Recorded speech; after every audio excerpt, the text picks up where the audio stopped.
Hello, let's study chapter 5, which is titled Accounting for Merchandising Transactions. That is, it's time to study the accounting by sellers and buyers. So it's the right time to introduce my friend Sean. Meet Sean. He is an artist. If you ask him, who are you? Then he will say, I'm an artist. But I think he's a merchandiser. Or what do you mean? He makes his life by designing iPhone cases. So he designs the cases, but he does not make. He sends the design, his own design, to a Chinese manufacturer.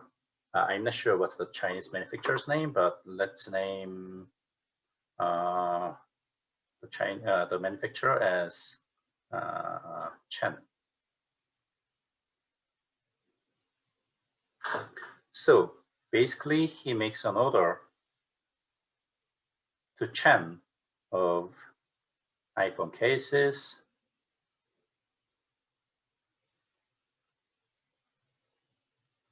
which amounts, say, $1,100 amount of iPhone cases. And then, for simplicity's sake, let's assume that Chen sends it right away. Okay. So, okay, let me revise the directions slightly so that it is easier to understand. Okay, Sean makes an order and then Chen sends the iPhone cases. And let's say today is January 1st, right? But there is a catch. Sean says that to Chen, man, we are business partners. And as of now, January 1st, I don't have much money. So can I send you the money fairly soon? $1,100 fairly soon? Then Chen asks back, how soon? What about a term like this? 2, 10, net 30. Okay, this 2/10 net 10/30 means if you pay the full amount of if you pay cash money in 10 days, then Chen says, I will offer you 2% discount to give Sean an incentive to pay cash soon. Otherwise, you should pay the full amount. You should pay the net of any costs, net amount within 30 days. Hey, Sean says, cool. So I will treat it as accounts receivable. From Chen's viewpoint, but from Sean's point, it is payable.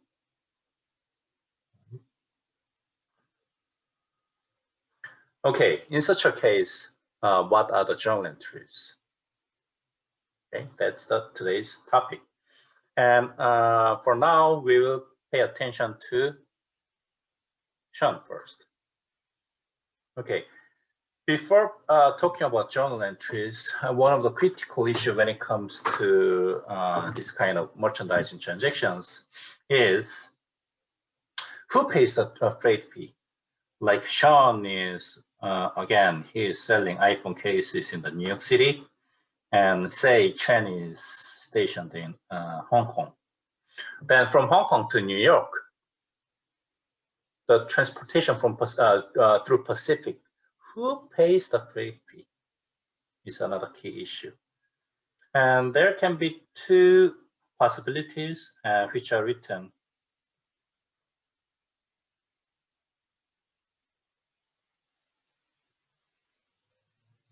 FOB, free on board. Destination or free on board shipping point. Okay, then what do they mean? Between New York and Hong Kong, free on board destination means at the destination. Where is the destination? New York. Free on board destination means the title is transferred in New York, the New York port. So when title is transferred in New York port, who is in charge of the shipping through Pacific? Again, in New York, the iPhone cases are Sean's, but up to New York, the iPhone cases are Chen's, right?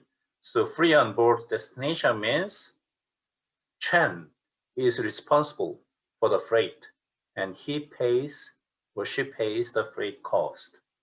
So again, free on board destination, if on the contract free on board destination is printed, then it assumes that Chen pays the freight cost. Okay, then what does free on board shipping point mean? Shipping point means, where is the shipping point? Hong Kong is the shipping point, meaning in the Hong Kong, the title is transferred to Sean.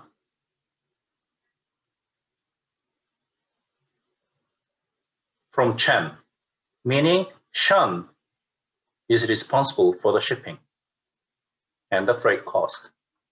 So if it is written FOB shipping point on the contract, then Sean pays the freight cost. Okay, let's, for now, in this video, assume that it is FOB shipping point so that we study the journal entries by Sean.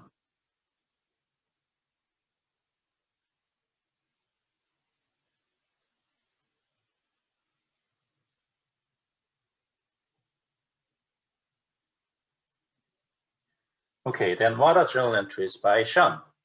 As you can see, Sean, by getting these iPhone cases from Chen, he is ready. He becomes ready to sell these iPhone cases to his customers, right? And this kind of goods that are ready to be sold is called inventory, which is part of current assets. So as a result of this transaction, Sean sees an increase in accounts inventory, which is an asset item, meaning increase in inventory should be debited. So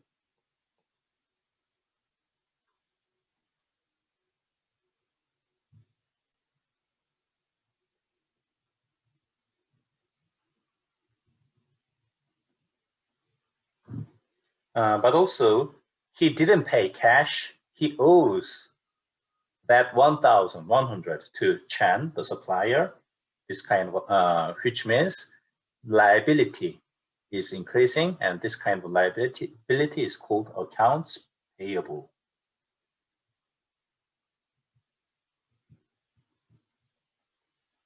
I somehow kept receivable instead of payable.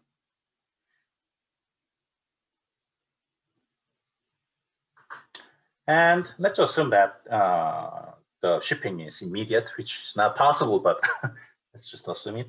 And then as Sean is responsible for the shipping, he should pay money to the shipping for the shipping service. Let's say that it is $100. Then what happens here? Is there anybody who has ever bought something from Amazon? Right, you should have done it, right? Everybody uses Amazon these days.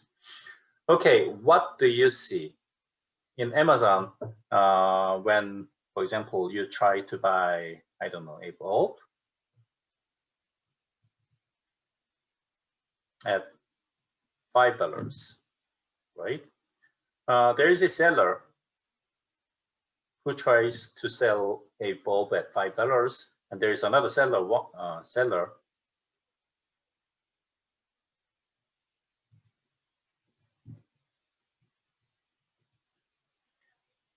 who posted the same bulb at 6. Then who would you choose? Of course, the one who sells at a lower price, right? But when you clicked it, the posting, you found that the seller 2 charges nothing for delivery, and then the seller 1 charges $2 for delivery. Then now, after considering the shipping cost, who would you choose?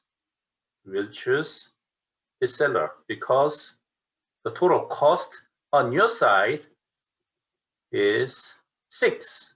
If you use seller 2, but if you choose seller 1, it is $7, right? Meaning from buyer, who are we talking about? Buyer, right? Sean or you. From buyer's viewpoint, what's the value of the bulb after purchase? Is it 5 or 6? No, it is a matter of whether you should choose $7 value of bulb or $6 value of bulb, right? Of course, you should choose this one. Meaning, to the buyer, the value of bulb is $6, right? Meaning, from buyer's perspective, shipping cost increases the value of the inventory.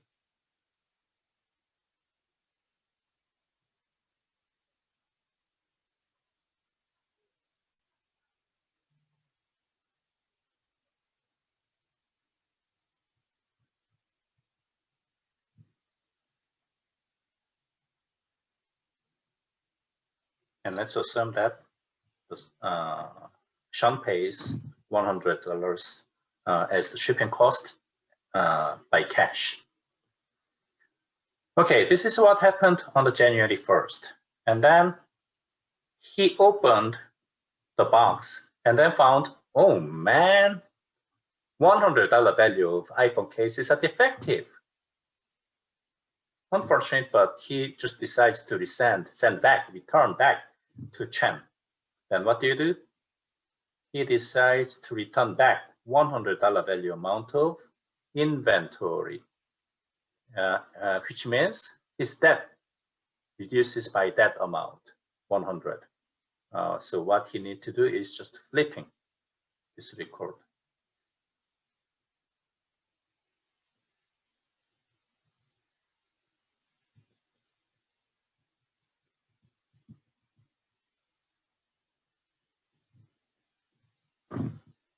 Okay. And then before the 10-day of the discount offer expires, Sean decides to contact Chen and then sends the cash. Okay. Then how much of cash he should pay? So cash is being paid, meaning cash as an asset reduces. How much cash should he pay? Well, his debt, first of all, how much is his debt? His debt is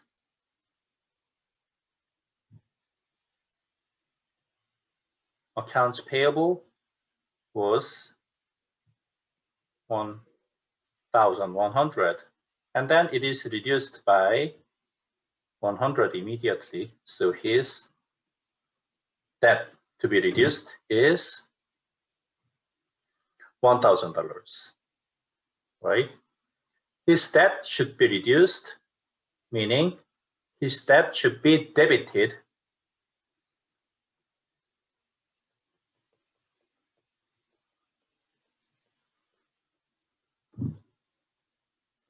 by $1,000.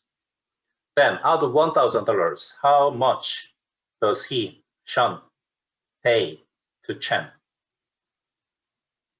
The term is because Sean is paying within the 10 days of the period, he will get 2% discount, meaning out of 100, he gets 2% discount, which is the same as $1,000 times 98%, which is 980.